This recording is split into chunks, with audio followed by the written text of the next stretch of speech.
ассалому алайкум тамошобинони азизу арҷманд.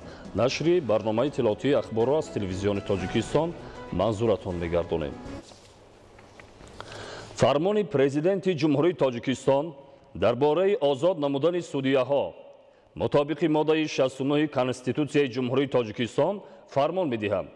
Шарифзода Мавҷуда Рауфи аз вазифаи раиси суди шаҳри Хуҷанди вилояти Суғд, Мирбобозода Ҳабибулло Муҳамадаюбӣ аз вазифаи раиси суди ноҳияи Деваштичи вилояти Суғд бо сабаби расидан ба синни ниҳоӣ дар вазифаи судия будан озод карда шаванд. Давлатзода Искандар Саъдулло аз вазифаи судияи суди вилояти Хатлон, Расулзода Муҳаммад Аслидин аз вазифаи судияи суди вилояти Хатлон, Ализода Эраҷ Асатулло аз вазифаи судияи суди шаҳри Хуҷанди вилояти Суғд, Аминзода Фирӯза Баҳромӣ аз вазифаи судияи суди шаҳри Хуҷанди вилояти Суғд бо хоҳиши худашон озод карда шаванд.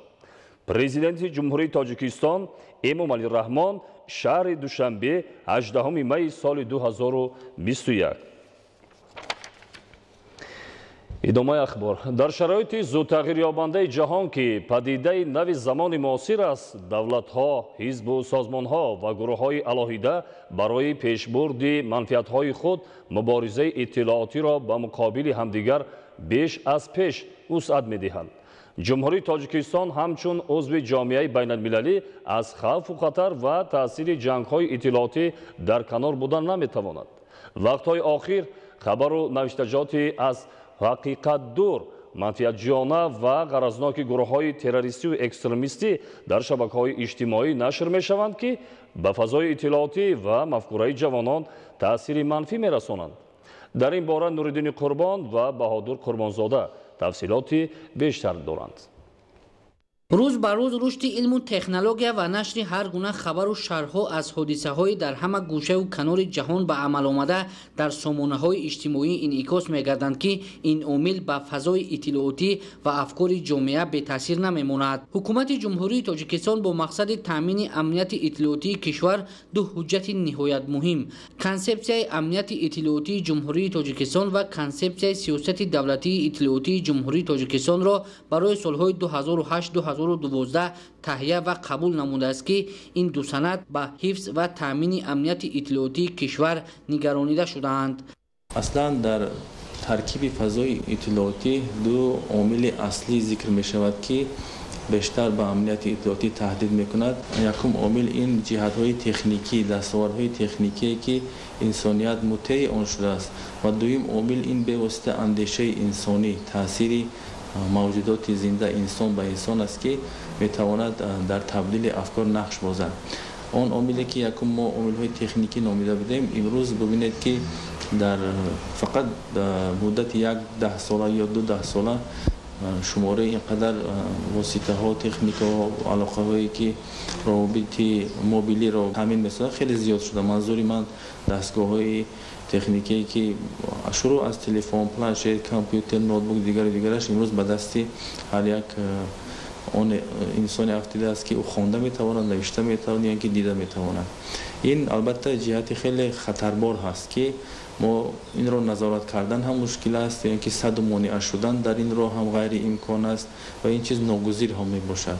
яъне ки пешрафти ин ҳаёти имрӯза, таҳаввулоти ҳаёти имрӯза водор мекунад, ки ҳамқадами замон бошем. аз ин гурез нест. дар шароити имрӯза ва то рафт осебпазир гардидани фазои иттилоотӣ ҳама қишри ҷомеаро зарур аст, ки ба ҳар гуна иттилоъ ва навиштаҷоти сомонаҳои иҷтимоӣ, ки дар бисёр маврид асоси воқеӣ надоранд ва ё барои пиёда сохтани ҳадафҳои гурӯҳҳои террористӣ, экстремистӣ ва манфиатҷӯӣ интишор мегарданд, аз рӯи фаҳмиш, дониш ва заковати худ амал карда ба хабару овозаҳои беасос дода нашаванд. албатта дар асри нав, ки онро асри иттилоот унвон кардаанд, таъсири иттилоот ва расонаҳои иттилоърасон бисёр амиқ ва нишонрас гардидааст, зеро имрӯз бо рушди фаъоли интернет шабакаҳои иҷтимоӣ таъсири худро дар тафаккури ҷомеа хеле амиқ мегузоранд.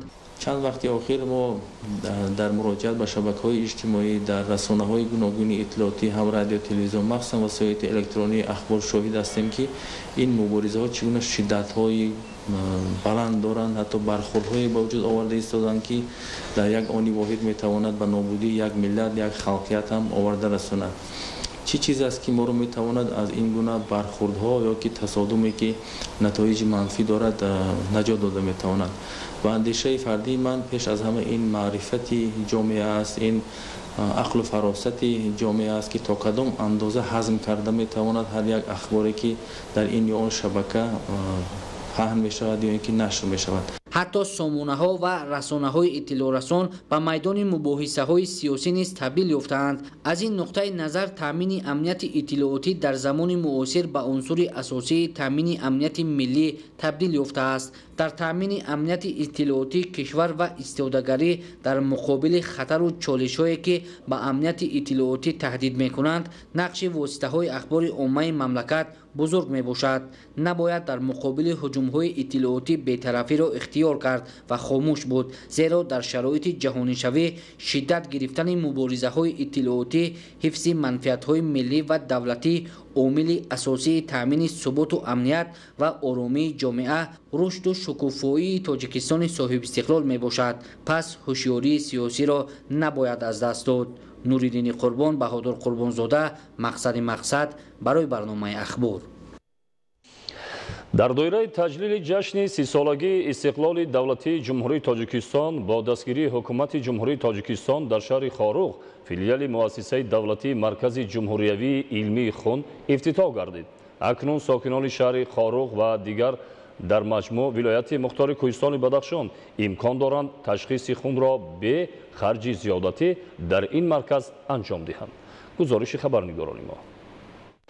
سال 1992 باری نخست در ولایت شعبه خون تشکیل شد که دارای 8 کارگر بوده شعبه به مرکز مکمل خون تبدیل داده شد. با دستگیری سیاست انسانپرورانه رهبریت عالی کشور محض در زمان صاحب استقلالی در برابر شهرهای خوجند و بختر و کلوب، باری نخست فیلیال مؤسسه دولتی مرکز جمهوریوی علمی خون در شهر خاروغ مورد استفاده قرار گرفت. مرکز دارای 15 اتاق برهوا و مجهز با تجهیزات حاضر زمان طبی برای نگهداری خون، 3 تشخیصگاه، حجره معاینه دونوران و اتاق کارکرد خون عبارت است. همه حجره ها با مبل و دیگر شرایط لازمه کاری مهیا می باشد. امروزها در فیلیال مؤسسه دولتی مرکز جمهوریوی علمی خون در شهر خاروغ ولایت مختار کوهستان بدخشان 20 نفر کارمندان ساحه تندرستی کار و فعالیت می نمایند. پیش ما فقط یک شعبه داشتیم، موزل یک مرکز است که یعنی این میتواند همه وقت پیوسته با دونر فعالیت نموده، خون رو ذخیره نموده، یعنی سر وقت ما میتونیم دسترس بیماران و دسترس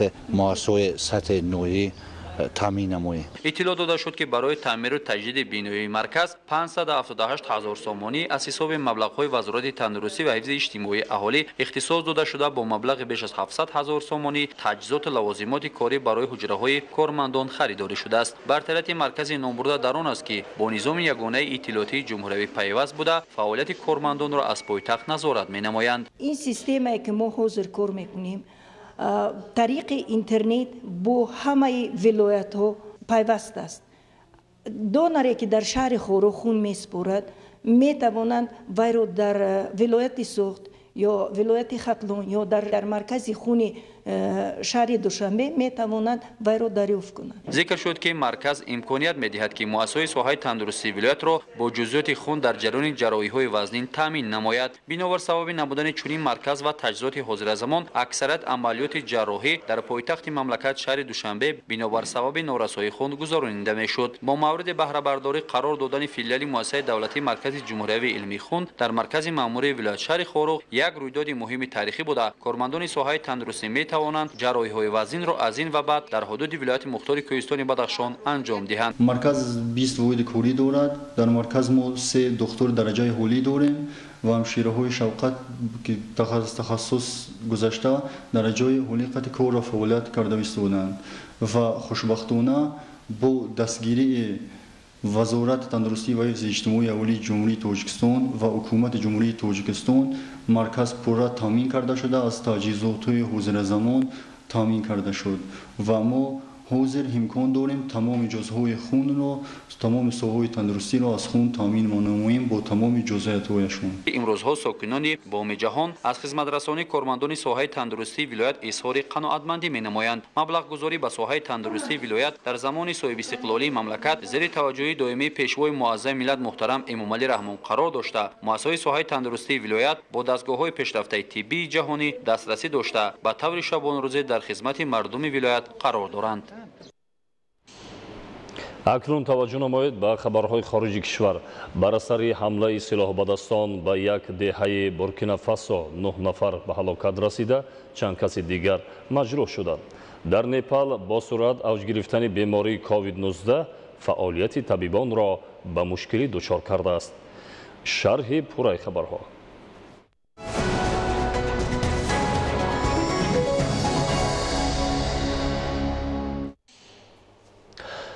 дар ноҳияи Мир Саид Али Ҳамадонӣ аҳли заҳмати хоҷагӣ Ҳафтранг ва Ҳасани Акобир ҳар сол аз заминҳои корам даромади хуби иқтисодӣ ба даст меоранд. имрӯзҳо дар бештари хоҷагиҳои ноҳия ҷамъоварии сабзавот аз ҷумла пиёзу картошка ва мевагиҳо идома дошта, хоҷагидорон бозори истеъмолиро бо маҳсулоти босифат таъмин менамоянд. идомаи мавзӯъ дар гузориши Саидҷафари Маҳмадалӣ ва Хуршеди Нодирхон. дар хуҷагии деҳқонӣ Ҳасани Акобири ҷамъияти деҳоти қаҳрамони ноҳияи Мир Саид Али Ҳамадонӣ аҳли заҳмат ба пахтакорӣ, боғдорӣ ва сабзавоткорӣ машғул буда аз шоби оқилонаву самаранок истифода бурдани ҳар як қида замини корами обӣ ва дар асоси тавсияи мутахассисони соҳа ба роҳ мондани парвариши зироатҳои кишоварзӣ ва коркарду нигоҳубини майдони боғҳо ҳар сол ҳосили фаровон ва даромади хуби иқтисодӣ ба даст меоранд. имсол низ самараи боғи хуҷагӣ хеле хуб буда ҷамъоварии мева ва сабзавоти барвақтӣ идома дорад. дар хуҷагӣ парвариши сабзавоту полезиҳо ба таври марҳилавӣ гузаронида шуда, дар қидае ки помидор парвариш карда мешавад, дар байни қатори он ҷувори маккаи дон ва лубьёдонагӣ кишт намуданд, ки дар як вақт аз ин қита се ҳосил ба даст меоранд. дар хуҷагии деҳқонӣ ҳафтранги ҷамъияти деҳоти мазкур низ шоварзон нисбат ба пурсамар истифода бурдани замини кишт таваҷҷӯҳи ҷиддӣ зоҳир намуда, имрӯзҳо дастранҷи хешро бевосита аз саҳро ва ташкили нуқтаи фурӯши маҳсулоти кишоварзӣ дар шафати роҳи асосии ноҳия бо нархҳои то 30% арзон ба сокинон пешниҳод менамоянд. картошкаро мо 20 апрел ҷамъовариша сар кардем. маҳсулотҳое ки мо пешкаши харидорон карда истодаем нисбат ба бозор арзон буда, аз ҷумла картошка бо нархи 3.5 сум 3 кило 10 сум фурӯхта истем, бодринг 2 сум, гулкарам то 2 сум. аз шоби интихоби тухмии хушсифат, кишти саривақтӣ, риояи тадбирҳои агротехникӣ ва зиёд намудани майдони ташкили гармхонаҳои мавсимӣ имсол дар ҳама шаклҳои хоҷагидории ноҳия ба андешаи мутахассисони соҳа ҳосили картошка, пиёз ва сабзавот фаровон буда, бозори истеъмолӣ ва эҳтиёҷоти сокинон бо ин номгӯи маҳсулот таъмин карда мешавад. давоми чанд рӯзи охир дар бозори истеъмолии ноҳия арзиши сабзавот, картошкаву пиёз ва мева нисбатан поин рафтааст. боғпарвароне ки аввали мавсими баҳори имсола нигоҳубин ва коркарди боғҳоро дар асоси тавсияи олимони соҳа ба роҳ монданд, ҳосили боғоташон беҳтар гардидааст. дар маҷмӯъ кишоварзони ноҳия оид ба самаранок истифода бурдани қидаҳои назди ҳавлигӣ, заминҳои президентӣ ва хоҷагиҳои деҳқонӣ иқдом гирифтанд, ки бо ба даст овардани 2-3 ҳосил истеҳсоли маҳсулотро зиёд, сатҳу сифати зиндагии хешро беҳтар ва пешрафти вазъи иқтисодии ноҳияро таъмин намоянд. бинандаҳои азизу арҷуманд, ин буд барномаи иттилоотии ахбор. тавсияту хонобод бошед.